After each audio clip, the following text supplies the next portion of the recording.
AG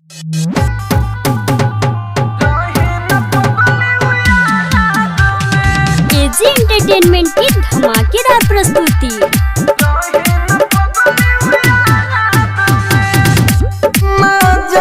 दिलवा हमार कबले दुखाई, बोली विधाता हमार मत कब आई।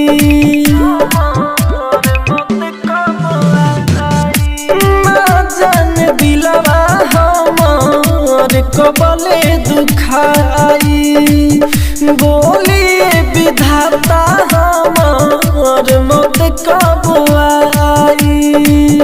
रातों दिन रोत बानी ओ करे याद में, रातों दिन रोत बानी ओ करे याद में। मत मांगिल फरियाद में की रहे न पगली याद में। मत मांगिल फरियाद में की रहे न पगली याद में।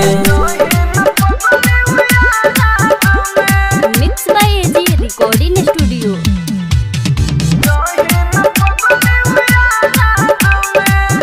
ये तना दर्द नाही होला नरकलोक में, जे तना दर्द होला लड़की के सोग में। ये तना दर्द नाही होला नरकलोक में, जे तना दर्द होला लड़की के सोग में।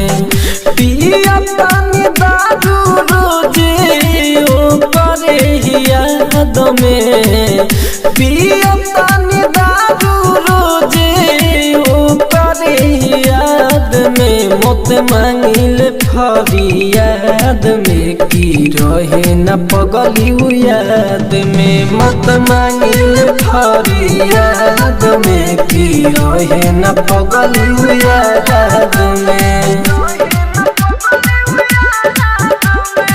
एजी एंटरटेनमेंट की धमाकेदार प्रस्तुति।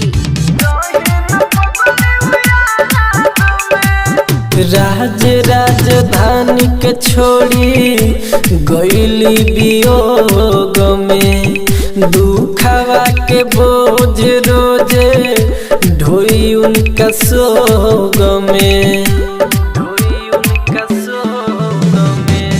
राज राजधानी के छोड़ी गईली वियोग में, दुखवा के बोझ रोजे ढोई उनका सोग में।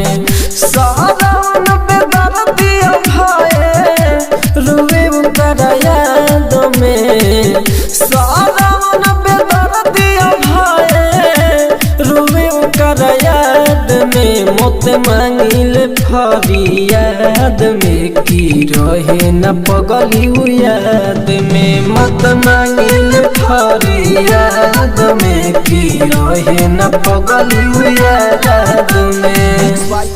एजी रिकॉर्डिंग स्टूडियो रोशनपुर सपहा।